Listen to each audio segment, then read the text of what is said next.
Hi, today we're going to start talking about our first group of positivist theories.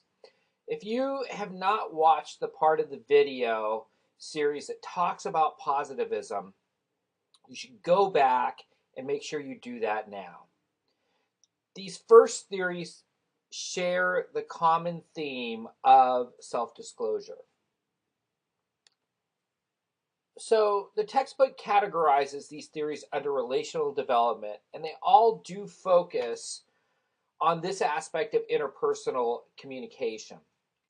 These theories share the common assumption that a primary way we build relationships is through sharing information with others that they would not normally know without our disclosure, and conversely, people sharing those things with us about them.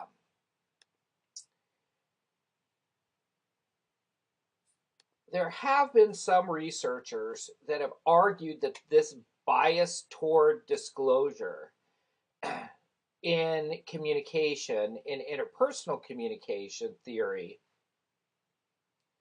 doesn't take into account or consideration that the development of relationships also largely depends on our ability to know what not to share.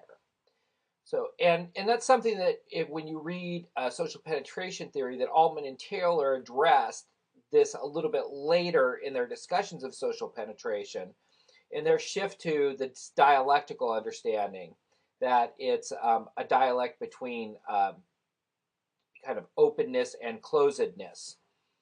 Nonetheless, this bias toward disclosure is still strongly prevalent in our field. So, how do we use these theories in practice? Remember, positivism is about measuring relationships between variables.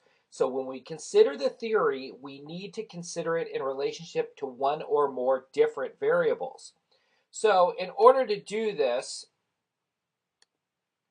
we need to operationalize the variables or put them in a form that we can measure. In our field, this usually means creating some form of scale or, in other words, a list of survey items, so a list of survey questions.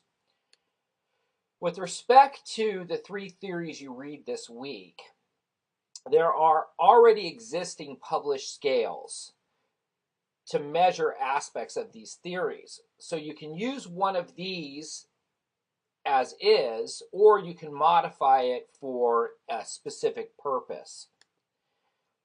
And we also have many available scales for other variables. Accordingly, you could combine the two scales and have a way to measure the relationship between the two variables. You can also do this for a number of variables, but you would need an appropriate number of questions to measure each variable independently. So if we create a new scale and we apply them in a new context, we need to be able to create questions related to that context. And so by that, if we say, okay, we've used uncertainty reduction theory, but we haven't used it in this context, in this place, with these people talking these things, then you would need some questions that would be appropriate to that context. Okay, in the next presentation, we'll actually talk about some different ways we can think about the three theories and putting them together with other variables.